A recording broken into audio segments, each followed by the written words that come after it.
दोस्तों अस्सलाम वालेकुम। डॉक्टर मोहसिन मियाना सुबह सुबह वॉक पे आया है और सोचा आपसे बातें कर लें। तो अभी एक यंग लड़का मेरे पास वॉक करते हुआ आया और उन्होंने कहा जी बहुत शुक्रिया, आपकी वजह से मोटिवेशन हुई और वीडियो देखी और मैंने वॉक शुरू की। तो बहुत खुशी हुई कि लोग इस तरह से अपनी सेहत पे तवज्जो देना शुरू कर रहे हैं। बात दरअसल ये है, मैं ख़ास तौर पे पिछले दिनों कुछ ऐसे केसेस आए हैं, मतलब वो ख़ास तौर पे वो डायबिटीज़ के केसेस थे, शुगर के केसेस थे और उन पाँव में इन्फेक्शन हुई और आहिस्ता आहिस्ता बढ़ती गई और फिर मेरे पास आया जी हमें तो लोगों ने कहा है कि ये आपकी टांग काटनी पड़ेगी। तो ऐसे लोगों पे हमारे डॉक्टर हजरात भी उनको आई होप के ज़्यादा तवक्को रखता हूँ कि उन्हें ज़्यादा तवज्जो देनी चाहिए। बहरहाल तो ऐसे केसेस क्योंकि मुश्किल होते हैं और रेपुटेशन का डॉक्टर को ख्याल होता है, वो आगे से आगे भेजते रहते हैं। बात ये है कि मैं भी उस बच्चे से भी कह रहा था कि हमारे जो पाँव हैं वो हमारी क्योंकि नज़रों से बहुत दूर होते हैं और इसलिए ख़ास तौर पे जो डायबिटिक्स हैं वो कभी इन्फेक्शन हो जाए, चोट लग जाए, फिर उस पर वो इतना ध्यान नहीं देते, जिसकी वजह से अल्टीमेटली ये होता है कि उनके जो पाँव हैं, उनकी जो वहाँ के वेन्स हैं, आर्टरीज हैं, वो इफ़ेक्ट होती हैं। सर्कुलेशन पहले ही बहुत कम होती है, फिर ग्लूकोज ज़्यादा होता है बॉडी में और इन्फेक्शन जो है ना वो झट से हो जाती है। उनको ग्लूकोज देख के, जैसे हमें मीठा पसंद है, जरासीमों को भी मीठा पसंद होता है और वो फटाफट जो है वह।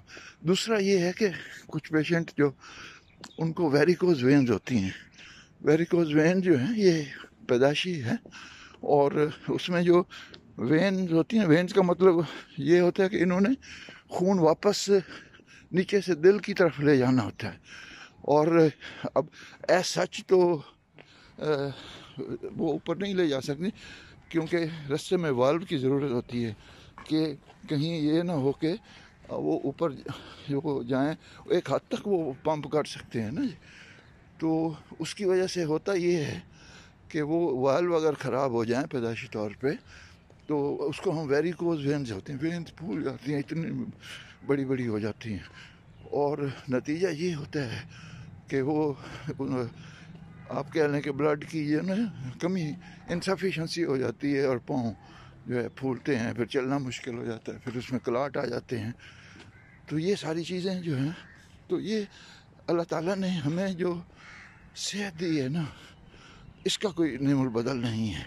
आप अरबों करोड़ों दुनिया की सारी दौलत लगा लेना, आप एक उंगली नहीं बना सकते हैं, ये छोटी उंगली, चीची उंगली जिसे कहते हैं पंजाबी में, वो भी नहीं बना सकते। लेकिन हम हैं कि वो ज़ाहिर अल्लाह का उस तरह से हम शुक्र अदा नहीं करते जिस तरह से हमें करना चाहिए। तो हमारी अल्लाह ताला ने आपको एक नेमत इस सूरत में दे दी है, सेहत की सूरत में, तो आप उसका ख्याल क्यों नहीं रख रहे हैं। और ये वाकई इसलिए मैं बार बार स्ट्रेस करता हूँ कि ये इसमें तो आपके पैसे भी कोई नहीं लगते, सिर्फ थोड़ी सी सुस्ती है जिस पे आपको काबू पाना होता है। और अब आजकल तो क्योंकि सर्दियाँ हैं रज़ाई से निकलने का दिल नहीं करता, लेकिन हिम्मत करनी पड़ती है अपने आप के लिए, अपनी सेहत के लिए और उस सेहत के लिए जो अल्लाह ताला ने आपको मुफ्त अता की है। आप देखें ना कि सेहत के लिए हम क्या कुछ खर्च करेंगे, फिर भी वो जो है बात नहीं बनती जो ओरिजिनल चीज़ है। तो इसलिए मेहरबानी करें, अपनी सेहत का ख्याल करें, वॉक किया करें, सुबह नहीं तो शाम को कर लिया करें, बाहर नहीं निकल सकते तो घर में कर लिया करें, और घर के अगर लान छोटा है तो आप कमरे में कर लिया करें, कमरे में भी आप वॉक नहीं कम से कम वहाँ पे आप एक्सरसाइज तो कर सकते हैं। तो आप कहाँ देखें जी, कहाँ एक अचानक आपको पता चले कि आपका पाँव आपको काटना पड़े। अल्हम्दुलिल्लाह अल्हम्दुलिल्लाह بہت سارے ایسے جو آئے ہیں مایوس ہو کے، اللہ کے فضل سے میں نے دعائیں مانگ کے اور محنت کی ان پہ، اللہ تعالیٰ نے ان کو پھر چلتا پھرتا کیا، چلنے کے قابل ہوئے۔ یہ صرف سب تمہارا کرم ہے آقا کہ بات اب تک بنی ہوئی ہے۔ بس اسی کے ساتھ ڈاکٹر محسن میگھیانہ کو، اپنے بھائی کو اجازت دیجیے۔ اللہ حافظ۔